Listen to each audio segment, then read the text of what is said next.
Os 7 hábitos das pessoas altamente eficazes.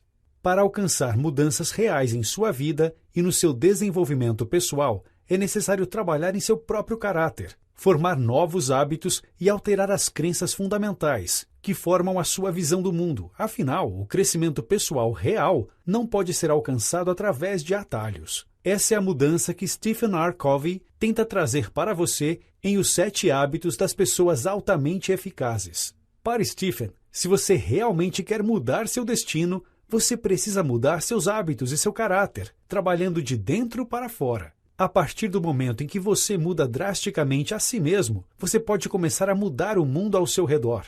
Para mudar sua vida, você tem que enfrentar a você mesmo. Vamos ver como colocar isso em prática? Alinhe seus paradigmas pessoais com princípios universais. Paradigmas são os blocos fundamentais que constroem nosso caráter. Eles são os nossos princípios e valores fundamentais, e por isso eles definem a maneira como vemos o mundo como um par de óculos. A nossa percepção não é uma realidade objetiva, mas sim uma interpretação subjetiva capturada pelos óculos que usamos. Os hábitos que definem nossas ações resultam diretamente desses paradigmas. Eles são o núcleo de nosso caráter e a chave para mudarmos se queremos nos tornar mais eficazes. Quando queremos mudar a nós mesmos, temos que mudar nossos princípios fundamentais em primeiro lugar.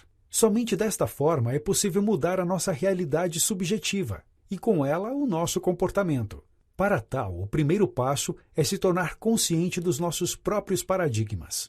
Se você quer superar hábitos estabelecidos, como a procrastinação, egocentrismo ou ansiedade, você primeiro tem que reconhecer o princípio fundamental que forma esse hábito. Se você quer alcançar a verdadeira efetividade, é necessário alinhar seus paradigmas com princípios universais, como a justiça, honestidade e integridade. Como a maioria das pessoas concorda sobre esses princípios, podemos vê-los como leis naturais, que duram para sempre, ou seja, parâmetros para comparar com nossos próprios valores. É possível medir todos os comportamentos perante estes princípios universais.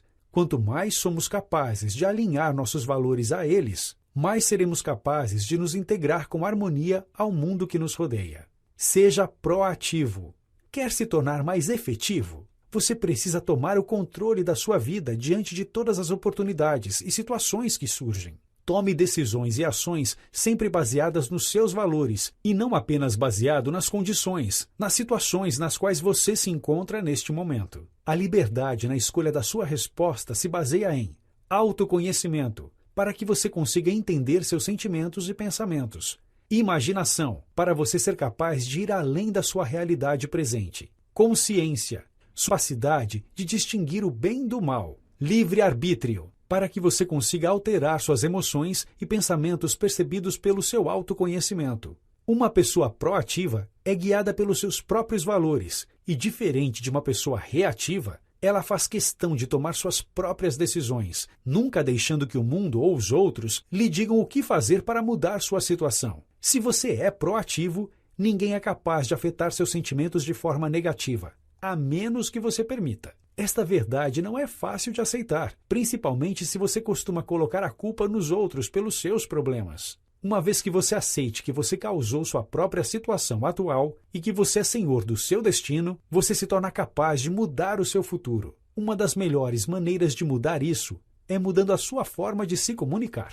Use uma linguagem que condiz com essa nova realidade mental. Se você usa frases passivas como, por exemplo, fulano de tal me deixa louco, é hora de parar. Entenda que você está sendo reativo e permitindo que outras pessoas controlem suas emoções. Tente uma alternativa ativa, como por exemplo, estou permitindo que fulano me deixe louco. O que eu poderia fazer para que isso não aconteça mais? Além disso, você também deve abandonar expressões como eu tenho que fazer algo e trocá-las por suas formas ativas. Eu quero fazer algo.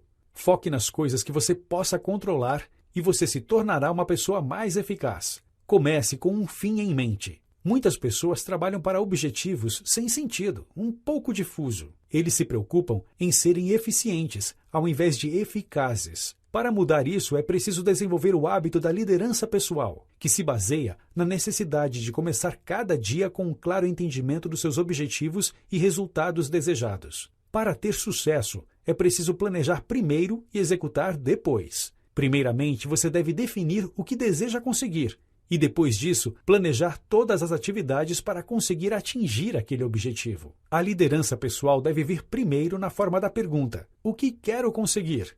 Em seguida, deve vir sua capacidade de se gerenciar na forma da pergunta: qual é a melhor forma de conseguir o que quero? Para atingir seus objetivos, você precisa visualizar o resultado de cada ação antes de executá-la. Por isso, uma boa dica é definir uma declaração de missão pessoal, memorizá-la e anotá-la. Nesta missão, você define suas crenças e objetivos. Liste os valores e princípios em que você acredita e os objetivos maiores que você deseja alcançar em sua vida. A declaração de missão é a sua constituição pessoal, um padrão estabelecido pelo qual tudo pode ser medido e avaliado. Ela é como uma bússola, dando-lhe um senso de direção e segurança para tomar as melhores decisões baseadas nos seus princípios. Ao tomar uma decisão baseada em seus princípios, você se torna mais eficaz, pois 1. Você toma a decisão proativamente, baseado no seu livre-arbítrio, e não porque alguém está te empurrando rumo a uma direção. 2. Você sabe que sua decisão é a adequada, porque está baseada em princípios com resultados previsíveis a longo prazo. 3. Sua própria decisão contribui para reforçar seus valores fundamentais. 4. Você pode comunicar-se honestamente com todos os envolvidos, explicando seus princípios fundamentais. 5. Você se sente confortável com sua decisão, seja ela qual for. First things first. O que vem antes, vem antes. Você já aprendeu que pode criar seu próprio paradigma e descobriu os princípios básicos pelos quais deveria viver e trabalhar. Agora você está pronto para colocar as coisas mais importantes primeiro a cada momento. Em outras palavras, se tornar capaz de controlar o seu tempo com maestria. Para ser realmente efetivo, é necessário organizar seu tempo ao redor das suas prioridades sempre. First things first significa estar constantemente priorizando e trabalhando sempre no que é mais importante em um determinado momento. Para conseguir priorizar de verdade, é necessário aprender a dizer sim a tudo que faz parte do seu objetivo final, e não a todas as distrações que podem aparecer entre você e o seu objetivo. Cada sim que você diz hoje pode ser um passo em direção a ele, ou afastando-se dele. Portanto, esse cuidado é essencial. Pense win-win. Todos têm que ganhar. A maioria das pessoas tende a pensar segundo o modelo ganha-perde. Este modelo afirma que toda vez que alguém ganha algo, alguém tem que perder, como nos jogos de soma zero. Porém, a vida e a maioria das situações não são uma competição, e você precisa entender que existem situações onde todos podem ganhar. O jeito win-win de pensar se baseia na ideia de que a vitória de uma pessoa não necessariamente acontece à custa da derrota de outra. Se uma pessoa ganha e o outro perde, nenhum dos dois obtém a confiança e lealdade do outro a longo prazo. Quer dizer, você pode ganhar fazendo a outra parte perder agora, mas isso afetará a próxima negociação no futuro. Se não pode alcançar uma situação win-win, é preferível não fechar o negócio. Assim, ao menos, você mantém a relação para um possível acordo ganha-ganha no futuro. Acordos win-win possuem as seguintes dimensões. Caráter é a base do paradigma win-win. Só quando você conhece bem os seus valores, saberá o que significa ganhar. Relações constroem-se sobre a base do caráter. Desenvolva sua credibilidade ao longo do tempo, investindo em relações focadas no sucesso de ambas partes. Acordos. Acordos surgem a partir das relações. Um acordo deve ser claro e amarrar resultados desejados, regras ou parâmetros dentro dos quais se obterão esses resultados, recursos disponíveis para conseguir os resultados, medidas para a avaliação dos objetivos alcançados e as consequências que perseguem os objetivos. Sistema regulador. Para que os acordos funcionem, deve existir sistema para avaliá-lo e regulá-lo. Processo. Um processo simples deve ser utilizado para conseguir um acordo ganha-ganha. O primeiro passo é tentar ver a situação sob a perspectiva do outro, identificando os aspectos e preocupações-chave dele. Em seguida, devemos listar os resultados que consideraríamos uma solução aceitável para ambos. E, por fim, devemos buscar o acordo ou novas opções para obter estes resultados.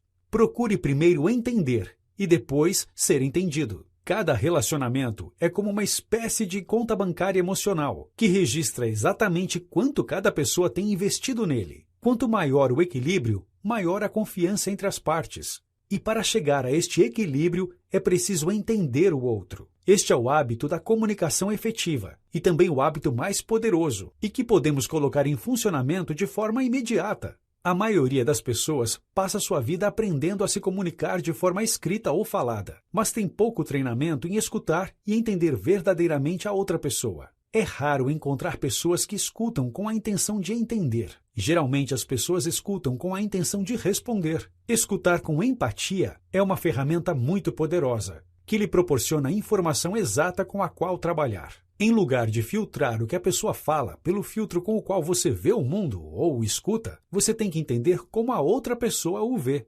Depois da necessidade física de sobreviver, a necessidade mais importante de uma pessoa é de ser entendido e apreciado. Ao escutar com empatia, você estará satisfazendo essa necessidade e pode então influenciar a outra parte e trabalharem juntos numa solução ganha-ganha. É preciso tempo e esforço para dominar esta habilidade no início, mas as recompensas são grandes. Se você aprender a ouvir de uma forma verdadeiramente ativa e empática, você vai notar que muitas pessoas estão bastante dispostas a abrir-se e considerar suas opiniões e conselhos. Aproveite-se da sinergia. Sinergia significa que o todo é mais do que a soma das suas partes. O hábito de sinergizar implica então na cooperação criativa e no trabalho em equipe. As pessoas com mentalidade win-win e que escutam com empatia podem aproveitar suas diferenças para gerar opções que não existiam antes. Reunir várias perspectivas diferentes no espírito do respeito mútuo traz como resultado a sinergia. Os participantes sentem a liberdade de procurar a melhor alternativa possível e, com frequência, conseguem propostas diferentes e melhores que as originais. Sinergia faz com que você assimile novos pontos de vista e chegue a resultados positivos trabalhando em conjunto. Porém, sinergia não é fazer com que todos concordem. É extrair o melhor de cada um, mas nunca confundindo uniformidade com unidade. O objetivo não é que todos concordem e cheguem a uma solução uniforme, mas sim chegar a uma solução única que combine o melhor das partes. Afie sua serra sempre. Assim como o marceneiro tem que afiar sua serra sempre, você precisa afiar seus hábitos, dando manutenção à sua ferramenta. A ideia é simples. Você deve ser capaz de trazer novos hábitos, mas se reorganizar também para manter os hábitos atuais funcionando adequadamente. A efetividade se consegue quando se pode manter o equilíbrio entre a produção, P, e a capacidade de produção, CP. Porém, é frequente que as pessoas estejam muito ocupadas produzindo, serrando a madeira, para prestar atenção à manutenção do seu meio de produção, afiar a serra. Isso faz com que elas se vejam produzindo pouco, por estarem com uma serra sem amolação. O mesmo acontece com seus hábitos. Se seu hábito não está afiado, sua produção cai. Isso ocorre pois muitas vezes a manutenção não traz grandes ganhos imediatos, mas ela é essencial se você quiser continuar serrando e ainda mais se quiser preservar sua serra. Afiar a serra implica na invenção de um programa balanceado, sistêmico para a autorrenovação em 4 áreas fundamentais. Você deve se dedicar pelo menos 1 hora cada dia trabalhando nelas. Dimensão física inclui exercício físico, nutrição e controle do estresse. Ao comer adequadamente e exercitar-se 30 minutos por dia, você conseguirá melhorar sua força e resistência de forma proativa. Se não o fizer, seu corpo se debilitará. Dimensão espiritual. Você deve renovar seu compromisso com seus valores pelo meio da revisão da sua missão pessoal, ou por meio de oração, meditação ou imersão em música, literatura ou natureza. Se não o fizer, seu espírito será insensível. Dimensão mental. Sua mente se afia por meio de atividades como leitura, escritura e planejamento. Comece com um fim em mente e trabalhe nas prioridades primeiro. Dimensão social, emocional. Seja empático e pense win-win. Como as 4 dimensões estão interrelacionadas, o que você fizer para afiar a serra em uma, impactará positivamente nas outras. Se você trabalha equilibradamente as 4 dimensões, pelo menos 1 hora ao dia, todos os dias, fará dos hábitos uma parte fundamental da sua vida. Notas finais. Comece agora a trabalhar seus novos hábitos. Primeiro seja proativo, depois continue com a clareza dos seus objetivos. Concentre-se em princípios universais e foque nas suas prioridades. Procure situações win-win, escute empaticamente e crie oportunidades de sinergia em sua vida. Mas lembre-se, este processo criativo nunca acaba. você deve continuar afiando os hábitos pelo resto da sua vida.